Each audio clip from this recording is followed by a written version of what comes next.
Welcome to Pandemkollu. నేను MNR. Big TV exclusive ground reality election survey రిపోర్ట్కు స్వాగతం.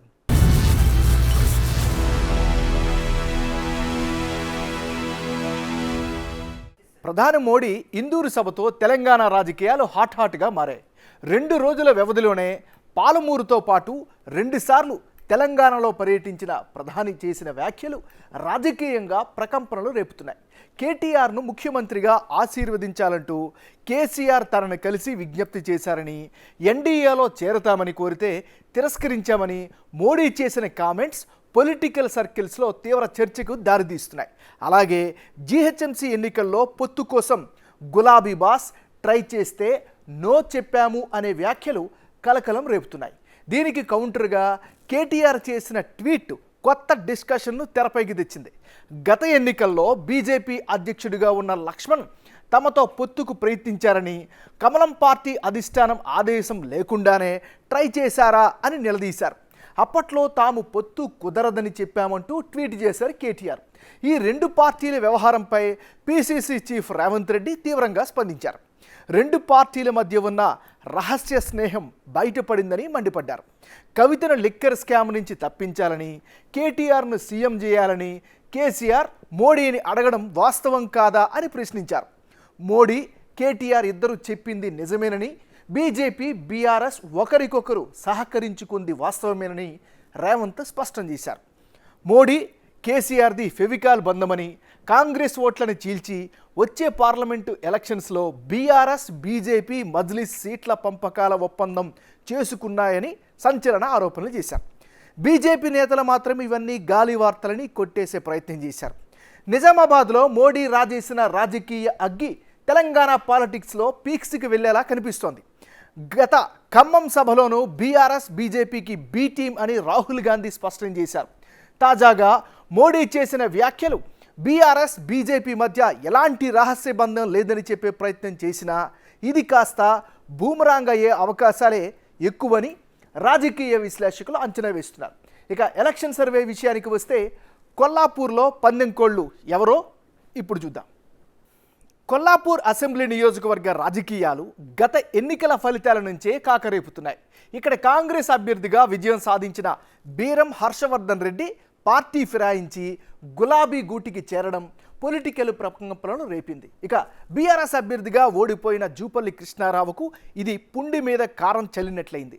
దీనికి తోడు నియోజకవర్గంలో అభివృద్ధిపై చర్చకు రావాలంటూ నేతలిద్దరూ సవాళ్ల పర్వానికి దిగడం నాగర్ కర్నూలు జిల్లా రాజకీయాలను కుదిపేసింది. తనను బీరం బహిరంగంగానే ఢీకొడుతున్న గులాబీ అధిష్టానం చూసి చూడనట్లు వ్యవహరించడం జూపల్లికి మరింత ఆగ్రహం తెప్పించింది.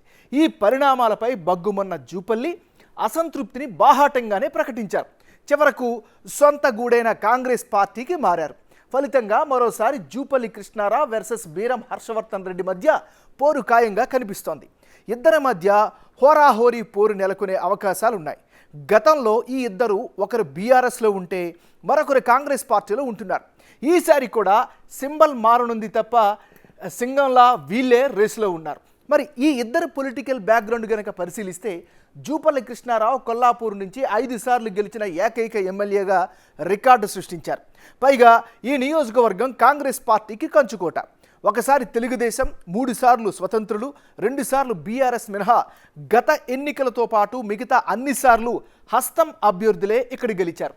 ఒక ఉప ఎన్నికతో పాటు 2 సార్లు బీఆర్ఎస్ నుంచి గెలిచింది కూడా జూపల్లి కృష్ణారావే కావడం మరో విశేషం. ఇక కాంగ్రెస్ నుంచి జూపల్లితో పాటు చింతలపల్లి జగదీశ్వరరావు కూడా టికెట్ ఆశిస్తున్నారు. బీజేపీ విషయానికి కనుక వస్తే గత అభ్యర్థి ఎల్లేని సుధాకర్ రావు మరోసారి బరిలో దిగే ఛాన్సెస్ ఉన్నాయి. మరి ఈ కాంబినేషన్లో ఎలక్షన్స్ కనుక జరిగితే జనం ఎటువైపు ఉండనున్నారు? పార్టీలు మారుతున్నప్పటికీ ప్రత్యర్థులుగా తలపడుతున్న ఆ ఇద్దరు నేతల భవిష్యత్తు ఏమిటి? Big TV exclusive detailed election సర్వేలో ఓటర్ల అభిప్రాయం ఏంటో చూద్దాం.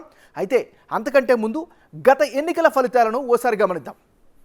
2018 ఎన్నికల్లో జూపల్లి కృష్ణారావు వర్సెస్ బీరం హర్షవర్ధన్ రెడ్డి వీళ్ళిద్దరి మధ్యనే ప్రధానంగా పోటీ జరిగింది. ఆ ఎన్నికల్లో బీఆర్ఎస్ పార్టీకి 39%, కాంగ్రెస్ పార్టీకి 46%, బీజేపీకి 8%, ఇతరులకు 7% ఓట్లు దక్కాయి. అంటే గత ఎన్నికల్లో కాంగ్రెస్ అభ్యర్థిగా పోటీ చేసిన హర్షవర్ధన్ రెడ్డికి 46% ఓటు షేరుతో 80,000కు పైగా ఓట్లు వచ్చాయి. జూపల్లి కృష్ణారావుకు 39% ఓటు షేరుతో 68,000కు పైగా ఓట్లు పోలయ్యాయి. బీజేపీ క్యాండిడేట్గా రేసులో ఉన్న ఎల్లేని సుధాకర్ రావు 8% ఓటు షేరుతో 13,000కు పైగా ఓట్లు సాధించారు. జూపల్లిపై బీరం 7% ఓటు షేరుతో 12,000కు పైగా ఓట్ల మెజారిటీతో గెలిచారు. 2014లోనూ ఈ ఇద్దరి మధ్య హోరాహోరీ పోరు జరిగింది. అప్పుడు కూడా హర్షవర్ధన్ రెడ్డి కాంగ్రెస్ పార్టీ నుంచి పోటీ చేశారు. 2014లో 6% ఓటు షేరుతో జూపల్లి విజయం సాధించారు. మరి వచ్చే ఎన్నికల్లోనూ వీరిద్దరూ తలపడడం ఖాయంగా కనిపిస్తోంది. అయితే ఈసారి హస్తం పార్టీ నుంచి జూపల్లి, గులాబీ పార్టీ నుంచి బీరం రంగంలోకి దిగనున్నారు. మరి వాళ్ళ విజయావకాశాలు ఏ విధంగా ఉన్నాయి? బీరం, జూపల్లి పార్టీలు మారడంపై ప్రజల స్పందన ఏమిటి? కాంగ్రెస్ వేవు ఒకవైపు, ప్రభుత్వ వ్యతిరేకత మరోవైపు. ఈ రెండు అంశాలు బీరం హర్షవర్ధన్ రెడ్డికి మైనస్ కానున్నాయా? బిగ్ టీవీ సర్వే రిపోర్టులో అభ్యర్థుల ప్రొఫైల్స్ను ఒకసారి చూద్దాం. బీఆర్ఎస్ పార్టీకి చెందినటువంటి నాయకుడు బీరం హర్షవర్ధన్ రెడ్డి. మరి హర్షవర్ధన్ రెడ్డికి రానున్న ఎన్నికల్లో ప్లస్ అయ్యేటటువంటి అంశాలేంటి? ముందుగా ప్లస్ పాయింట్స్ని కనుక పరిశీలిస్తే ఈయనకి సంబంధించినంత వరకు స్థానికంగా ఉండేటటువంటి రాజకీయంగా కలిసొచ్చే అంశాలు, ప్రజలు పార్టీ కేడర్తో సత్సంబంధాలు ఉన్నటువంటి నాయకుడిగా పేరునైతే ఈయన సంపాదించుకున్నాడు. ఇది ఖచ్చితంగా ప్లస్ అయ్యే అవకాశం. ఇక నియోజకవర్గంలో కొంతవరకు అభివృద్ధి పనులు చేశారు అనేటటువంటి అభిప్రాయం కూడా వినిపిస్తోంది. నెక్స్ట్, సంక్షేమ పథకాల విషయానికి కనుక మనం వెళ్ళినట్లయితే సంక్షేమ పథకాలు అమలయ్యేలా చొరవ చూపుతారు అనేటటువంటి అభిప్రాయం కూడా ప్రజల్లో వినిపిస్తోంది.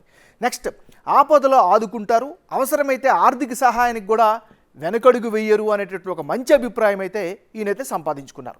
నెక్స్ట్, ఓవరాల్గా చూసుకున్నట్లయితే కొల్లాపూర్ పరిధిలో మంచి ప్రభావం ఉన్నటువంటి నాయకుడిగా కూడా బీరం హర్షవర్ధన్ రెడ్డికి అయితే ప్లస్ పాయింట్స్ కనిపిస్తున్నాయి. మరి ఈయనకి సంబంధించినటువంటి మైనస్ పాయింట్స్ ఏంటో ఒకసారి పరిశీలిద్దాం. Telugu Desam party, YCP, Congress, BRS వరుసగా పార్టీలు మారుతూ వస్తున్నారు. ఇది కూడా ఖచ్చితంగా మైనస్ అయ్యే అవకాశం ఉంది. నెక్స్ట్, పార్టీ ఫిరాయించి జూపల్లి కృష్ణారావుతో సవాళ్ల పర్వానికి దిగడం కూడా, అంటే వ్యక్తిగతమైనటువంటి రైవల్టీ కూడా ఖచ్చితంగా మైనస్ అయ్యే అవకాశం ఉంది. అభివృద్ధి చేసేందుకే పార్టీ మారానని చెప్పినా ఆచరణలో మాత్రం అది కనిపించకపోవడం కూడా ప్రధానమైనటువంటి మైనస్. ఇక నెక్స్ట్, ఇసుక మాఫియాతో సంబంధాలు ఉన్నవాళ్ళు ఎమ్మెల్యేకు సన్నిహితులు అనేటటువంటి ఆరోపణలు అయితే నియోజకవర్గంలో వినిపిస్తున్నాయి. నెక్స్ట్, జూపల్లి కృష్ణారావుకి సంబంధించినంతవరకు చూస్తే జూపల్లి కృష్ణారావును మరోసారి ఎదుర్కోవాల్సి రావడం ఇది ఖచ్చితంగా టఫ్ ఫైట్గానే లోకల్గా కనిపిస్తుంది. నెక్స్ట్, బోయల్ని ఎస్టీ, అదేవిధంగా మాదాసీలను ఎస్సీ జాబితాలో చేర్చేలా చూస్తాను అని ఇచ్చినటువంటి హామీ నిలబెట్టుకుపోవడం కూడా స్థానికంగా మైనస్ అయ్యే ఫ్యాక్టర్ ఉంది. ఇది ఈయనకి సంబంధించినటువంటి ప్లస్లు, మైనస్లు. కాంగ్రెస్ పార్టీకి చెందినటువంటి సీనియర్ నాయకుడు జూపల్లి కృష్ణారావు, వెలమ సామాజిక వర్గానికి చెందినటువంటి సీనియర్ నేత. మరి రానున్న ఎన్నికల్లో జూపల్లి కృష్ణారావుకు కలిసి వచ్చేటటువంటి ప్లస్ పాయింట్స్ ఏంటో ఒకసారి పరిశీలిద్దాం. ముందుగా 1999లో స్వతంత్ర అభ్యర్థిగా పోటీ చేసి గెలిచి తనకంటూ తన సత్తాను చాటుకున్నటువంటి వ్యక్తి. కొల్లాపూర్ నుంచి 5 సార్లు ఎమ్మెల్యేగా విజయం సాధించి తన మార్కునైతే ఆయన నియోజకవర్గంలో వేశారు. 2 సార్లు కాంగ్రెస్ నుంచి, 2 సార్లు బీఆర్ఎస్ నుంచి, ఒకసారి స్వతంత్ర అభ్యర్థిగా విజయం సాధించారు. ఇక ఉమ్మడి ఆంధ్రప్రదేశ్, తెలంగాణలో మంత్రిగా పనిచేసినటువంటి అనుభవం కూడా ఈయనకి ఖచ్చితంగా కలిసి వచ్చేటటువంటి అంశం. జూపల్లి హయాంలోనే నియోజకవర్గంలో అభివృద్ధి జరిగింది అనేటటువంటి అభిప్రాయం ఎక్కువ మంది చెప్తున్నటువంటి పరిస్థితి. ఇక గ్రౌండ్ లెవెల్లో, అంటే క్షేత్రస్థాయిలో యాక్టివ్గా ఉంటారు. కాంగ్రెస్ 6 గ్యారంటీలపై బలంగా ప్రచారాన్ని నిర్వహిస్తున్నారు. ఇవన్నీ కూడా కలిసి వచ్చేటటువంటి అంశాలు. ఇక ప్రభుత్వంతో పాటు ఎమ్మెల్యే వైఫల్యాలపై ఎప్పటికప్పుడు ప్రశ్నిస్తున్నారు, ప్రజాపక్షం వహిస్తున్నారు. ఇది ఖచ్చితంగా అడ్వాంటేజ్ ఫ్యాక్టర్ అవుతుంది. అభివృద్ధిపై సవాళ్ళ పర్వంలో బీరంపై పైచేయి సాధించారు అనేటటువంటి అభిప్రాయం కూడా నియోజకవర్గ వ్యాప్తంగా వినిపిస్తోంది. పార్టీ ఫిరాయించిన బీరం కోసం జూపల్లిని కేసీఆర్ పక్కన పెట్టారు అనేటటువంటి ఒక సానుభూతి ఫ్యాక్టర్ కూడా నియోజకవర్గంలో ఈయన పట్ల కనిపిస్తోంది. నియోజకవర్గం మొత్తం ప్రభావం ఉన్నటువంటి సీనియర్ నాయకుడు కావడం కూడా రానున్న ఎన్నికల్లో పొలిటికల్గా కలిసి వచ్చేటటువంటి మరో ఫ్యాక్టర్. ఇది ఈయనకి సంబంధించినటువంటి గ్రౌండ్ రియాలిటీ. కాంగ్రెస్ పార్టీకి చెందినటువంటి నాయకుడు చింతలపల్లి జగదీశ్వరరావు, వెలమ సామాజిక వర్గానికి చెందినటువంటి నాయకుడు. మరి జగదీశ్వర్ రావుకు సంబంధించినంత వరకు రాజకీయంగా అనుకూలమైనటువంటి అంశాలు ప్లస్ పాయింట్స్ ఏంటో ఒకసారి పరిశీలిద్దాం. ప్రస్తుతం తెలంగాణ పీసీసీ సభ్యుడిగా కొనసాగుతుండడం పార్టీ పరంగా కలిసి వచ్చేటటువంటి అంశం. నెక్స్ట్ 2009 నుంచి వరుస పరాజయాలు పాలవుతున్నారు. సానుభూతి కూడా కలిసి వచ్చే అంశంగా ఈసారి కనిపిస్తోంది. నెక్స్ట్ నియోజకవర్గం మొత్తం ప్రభావం ఉన్నటువంటి నాయకుడిగా అయితే మాత్రం గుర్తింపు అయితే ఈయన పట్ల కనిపిస్తోంది. నెక్స్ట్ గ్రౌండ్ రియాలిటీ పరంగా చూస్తే క్షేత్రస్థాయిలో కొంతవరకు యాక్టివ్గా ఉండడం కూడా చింతలపల్లి జగదీశ్వర్ రావుకి ప్లస్ పాయింట్ అయ్యే అవకాశం ఉంది. ఇప్పుడు మరి ఈయనకి సంబంధించిన మైనస్ పాయింట్స్ ఏంటో ఒకసారి గమనిస్తే తరచూ పార్టీలు మారుతారు అనేటటువంటి అపవాదు కనిపిస్తోంది. నిలకడ లేనటువంటి స్వభావం అనేటటువంటి అభిప్రాయం కూడా ఉంది. ఎందుకంటే 2009లో టీడీపీ నుంచి రాజకీయ ప్రస్థానాన్ని ప్రారంభించారు. ఆ తర్వాత బీఆర్ఎస్, ఇప్పుడు కాంగ్రెస్ పార్టీ, ఇలా పార్టీలు మారుతూ ఉండడం వల్ల కూడా న్యూట్రల్స్లో ఒక రకమైనటువంటి కన్ఫ్యూజన్ అయితే కనిపిస్తుంది. ఇది ఈయనకి సంబంధించినంత వరకు ఉండేటువంటి ప్లస్లు మైనస్లు. భారతీయ జనతా పార్టీకి చెందినటువంటి నాయకుడు ఎల్లేని సుధాకర్ రావు. ఈయన వెలమ సామాజిక వర్గానికి చెందినటువంటి నాయకుడు. మరి సుధాకర్ రావుకి ఈసారి కలిసి వచ్చేటటువంటి అంశాలేంటి? ప్లస్ పాయింట్స్ని ముందుగా పరిశీలిస్తే కొల్లాపూర్ భారతీయ జనతా పార్టీ జిల్లా అధ్యక్షుడిగా ఉన్నారు. నియోజకవర్గ ఇన్ఛార్జిగా కూడా వ్యవహరిస్తున్నారు. ఇది ఆ పార్టీ పరంగా కలిసి వచ్చే అంశం. ప్రజలతో మంచి సంబంధాలు కూడా కొనసాగుతున్నాయి అనేటటువంటి అభిప్రాయం కూడా సర్వేలో వెల్లడవుతుంది. నెక్స్ట్ ప్రభుత్వ వైఫల్యాలను ఎప్పటికప్పుడు ప్రశ్నిస్తున్నారు, ఆందోళనలు చేస్తున్నారు. సో ఇది కూడా ప్రజల్లో పాజిటివ్ ఫ్యాక్టర్. ఇక భారతీయ జనతా పార్టీ జాతీయ విధానాలపై విస్తృతంగా ఆయన స్థానికంగా ప్రచారం చేస్తున్నారు. ఇది కూడా పాజిటివ్ ఫ్యాక్టర్. ఇక నియోజకవర్గం మొత్తం ప్రభావం కలిగినటువంటి నాయకుడిగా కూడా సుధాకర్ అయితే పేరు సంపాదించుకున్నారు. ఇది ఈయనకి సంబంధించినటువంటి ప్లస్లు. మరి ఎల్లేని సుధాకర్కి సంబంధించిన మైనస్ పాయింట్స్ ఏంటి?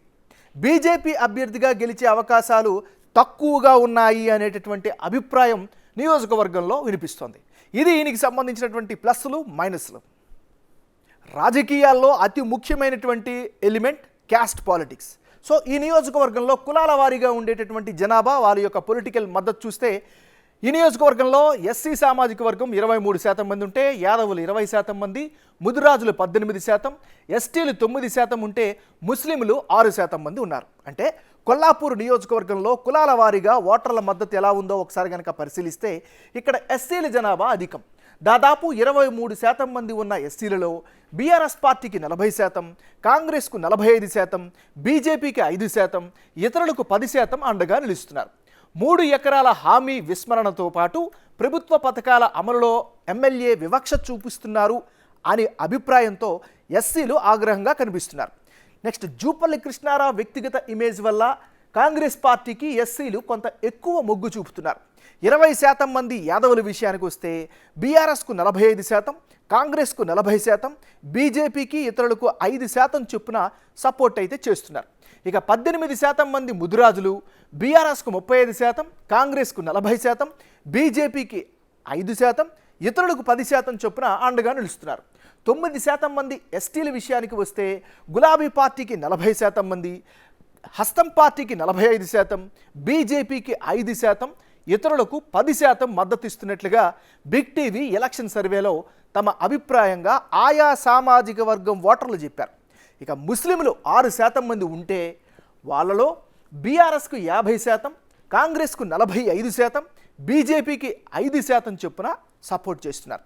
మొత్తానికి కొల్లాపూర్లో కులాల వారీగా గనక పరిశీలిస్తే ప్రభుత్వ వ్యతిరేకత, సిట్టింగ్ ఎమ్మెల్యే తీరుపై అసంతృప్తి అయితే కనిపిస్తోంది. ఇదే సమయంలో జూపల్లిపై సానుభూతితో పాటు వ్యక్తిగత ఇమేజ్ ప్రభావితం చేస్తోంది. మరోసారి బీరం వర్సెస్ జూపల్లి మధ్య పోరు గనక జరిగితే, అలాగే బీజేపీ నుంచి ఎల్లేని గనక రంగంలోకి దిగితే ఫలితాలు ఏ విధంగా ఉండే ఛాన్సెస్ ఉన్నాయి అంటే బీరం హర్షవర్ధన్ రెడ్డి వర్సెస్ జూపల్లి కృష్ణారావు వర్సెస్ ఎల్లేని సుధాకర్ రావు. వీళ్ళు ముగ్గురు గనక బరిలోకి దిగితే అప్పుడు బీఆర్ఎస్కు 42%, కాంగ్రెస్కు 45%, బీజేపీకి 9%, ఇతరులకు 4% ఓట్లు దక్కే ఛాన్స్ ఉంది. అంటే గత ఎన్నికల తరహాలోనే ఈ ముగ్గురు పోటీలో ఉంటే విజయం జూపల్లి వైపే ఉండనుంది. ఈసారి కాంగ్రెస్ క్యాండిడేట్గా పోటీ చేయనున్న జూపల్లికి 45% ఓటు షేర్ దక్కనుంది. బీరం హర్షవర్ధన్ రెడ్డికి 42% ఓట్లు వచ్చే ఛాన్సెస్ కనిపిస్తున్నాయి. బీజేపీ అభ్యర్థి ఎల్లేని సుధాకర్ రావు కేవలం 9% ఓట్లకే పరిమితం కానున్నారని బిగ్ టీవీ ఎలక్షన్ సర్వేలో వెల్లడైంది. పార్టీల పరంగా గత ఎన్నికల ఓట్ షేరు ఈసారి కూడా రిఫ్లెక్ట్ కానుంది. మంత్రిగా నియోజకవర్గాన్ని అభివృద్ధి చేయడం, 5 సార్లు ఎమ్మెల్యేగా ఎన్నికవడం జూపల్లికి ప్లస్ పాయింట్ అవనుంది. అలాగే కాంగ్రెస్ ప్రకటించిన 6 గ్యారంటీస్ ప్రజల్లోకి బలంగా వెళ్తున్నాయి. కర్ణాటక తరహా ఎన్నికల హామీలు కలిసి వస్తాయి అనే అంచనాలు కూడా కనిపిస్తున్నాయి. సీనియర్ నేత అయిన జూపల్లి పట్ల బీఆర్ఎస్ వ్యవహరించిన తీరుపైన కూడా ప్రజల్లో సానుభూతి అయితే కనిపిస్తోంది. ఈ అంశాలన్నీ వచ్చే ఎన్నికల్లో అతనికి కలిసి రానున్నాయని బిగ్ టీవీ ఎలక్షన్ సర్వేలో తేలింది. ఇప్పటికిప్పుడు ఎన్నికలు గనక జరిగితే కొల్లాపూర్లో జూపల్లిదే విజయమని స్పష్టమైంది. మరోవైపు బీరం హర్షవర్ధన్ రెడ్డి తీవ్రమైన అక్రమాలకు పాల్పడ్డారు అనేటటువంటి టాక్ నడుస్తోంది. తన తండ్రికి సంబంధించిన డ్యామ్ కాంట్రాక్ట్ పనుల బిల్లు చెల్లింపులు 20 లక్షల పెండింగ్లో ఉండగా ఎమ్మెల్యేగా ఇన్ఫ్లుయెన్స్తో ఏకంగా 25 కోట్లు కొట్టేశారని నియోజకవర్గంలో పెద్ద ఎత్తున చర్చ జరుగుతుంది. అయితే అందుకు సంబంధించినటువంటి ఎలాంటి ఆధారాలు బయటికి మాత్రం రాలేదు. పందెంకోల్లో ఇప్పుడు చిన్న బ్రేక్ తీసుకుందాం.